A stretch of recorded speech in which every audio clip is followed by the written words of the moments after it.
मरियम नवाज साहिबा, आप ये बताइएगा कि मैं ARY न्यूज़ से हूँ, आपसे ये जानना चाहते हैं, आप आवाम की बात कर रही है तो आप जो इलेक्शन अनाउंस करके आवाम में क्यों नहीं आप जा रही हैं? मैं इस चीज़ का सवाल का जवाब बहुत दफ़ा दे चुकी हूँ। सबसे पहले तो मुझे कभी किसी ने दिखाया कि ARY ये चला रहा था कि मरियम नवाज़ ये फरमाती हैं कि जो पेट्रोल की और डीजल की कीमतें इंक्रीज़ करता है वो चोर होता है। तो हाँ, मैं ये कहती हूँ, चोर इमरान खान जिसने आज पाकिस्तान को इस नहज पे पहुंचा दी, और ये उसी चोरी की जो मलिक रियाज साहब को रिश्वत के तौर पे देकर कभी हीरे की अंगूठियाँ दी गई, कभी आपके चैनल ARY को, आपसे मुझे कोई प्रॉब्लम नहीं है, मैं आपकी इज्जत करती हूँ, आप एक इंडिविजुअल हैं, लेकिन ये ARY का माइक पड़ा है, असूलन मुझे उठवा देना चाहिए। लेकिन पाकिस्तान के अवाम जो आज भुगत रहे हैं ARY को जो 40 अरब का पैसा खिलाया है इमरान खान ने, एक सेकंड ये भी बताइएगा, ARY न्यूज़ पे जो आपने जो इल्जाम लगाए सलमान इकबाल पे, आपको मैं दावत देता हूँ किसी भी आप टॉक शो में तशरीफ लाएं, हम आपको टाइम और डेट आप डिसाइड कर लीजिएगा, वहाँ पे आप मुनाज़रा करें। मुझे टॉक शो की क्या जरूरत है? मैं पूरी कौम के सामने, सारे मीडिया चैनल्स के सामने खड़ी होकर ये बात कर रही हूँ। जाएं और FBR से पूछें, क्या आपके मालिक सलमान इकबाल ने 12 अरब का टैक्स नहीं चोरी किया और उस पर स्टे लेके बैठे?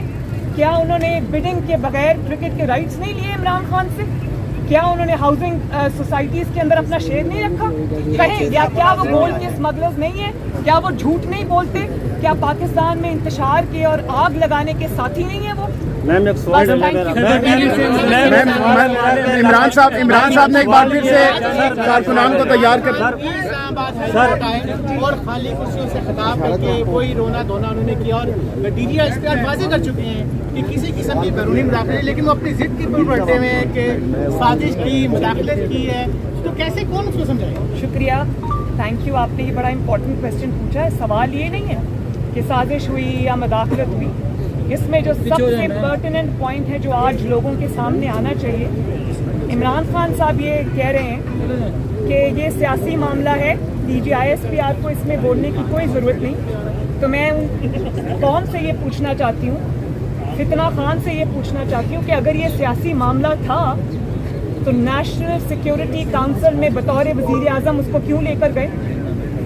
नेशनल सिक्योरिटी जो कमेटी है वो नेशनल सिक्योरिटी कमेटी है, नेशनल सियासी कमेटी नहीं है, जिसके अंदर वो NSC का मतलब है नेशनल सिक्योरिटी कमेटी, वो नेशनल सियासी कमेटी नहीं, कोई सियासी बैठक नहीं है। आप वहाँ पर इस मसले को लेकर गए, इस इशू को लेकर गए क्योंकि आपको पता था कि आपकी हुकूमत जा रही है, तो आपके पास कारकर्दगी नहीं थी, आपको कोई बहाना चाहिए था, तो आप उसको NSC में लेकर गए और आपने सोचा कि आज आप झूठ बोल देंगे तो वो कभी अवाम के सामने नहीं आएगा। तो ऐसा नहीं होता। मरियम साहिबा, मेरी बात सवाल मेरा, तो DGI-SPR ने कल जो बात की है वो DGI-SPR ने बतौर इंडिविजुअल की नहीं की, वो रिप्रेजेंट करते हैं पाकिस्तान की सिक्योरिटी एजेंसीज, और पाकिस्तान की सिक्योरिटी एजेंसीज उन्होंने जो बात की कि साजिश नहीं हुई, तो वो रिप्रेजेंट करते हैं उस नेशनल सिक्योरिटी एजेंसीज को जिनके पास फैक्ट्स होते हैं, जिनकी जिम्मेदारी है पाकिस्तान की सिक्योरिटी।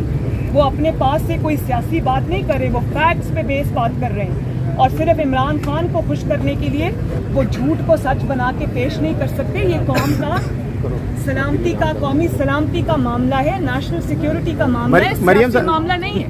लेकिन इसमें जो सबसे मैं समझती हूँ कि मुजरिमाना बात है कि आपने अब इमरान खान ने, जिसका दूसरा नाम फितना खान है, उसने अपनी सियासत चमकाने के लिए उसने पाकिस्तान की सलामती को, पाकिस्तान की सिक्योरिटी को, पाकिस्तान के सिक्योरिटी इदारों को उसने दांव पे लगा दिया। और मैं शुक्रिया अदा करती हूँ पाकिस्तान की कौम का कि उन्होंने उसकी, जो आप अभी फरमा रहे थे कि वो खाली कुर्सियों से खिताब करके चले गए, लॉन्ग मार्च का दावत देकर, धरने की दावत देकर कौम को खुद रफू चक्कर हो गए। तो ये कौम समझ चुकी है कि ये फ्रॉड था, ये झूठ था, और मेरा भी यही ख्याल है अब कि अब किसी को कोई वजाहत नहीं देनी चाहिए, ये झूठ इस्टेब्लिश हो गया है। इमरान खान एक दफ़ा नहीं, बार बार झूठा इस्टेब्लिश हो गया, पाकिस्तान का सबसे बड़ा झूठा है, पाकिस्तान की तारीख का सबसे बड़ा झूठा है। उसके झूठों को और तवज्जो देने की कोई जरूरत नहीं है।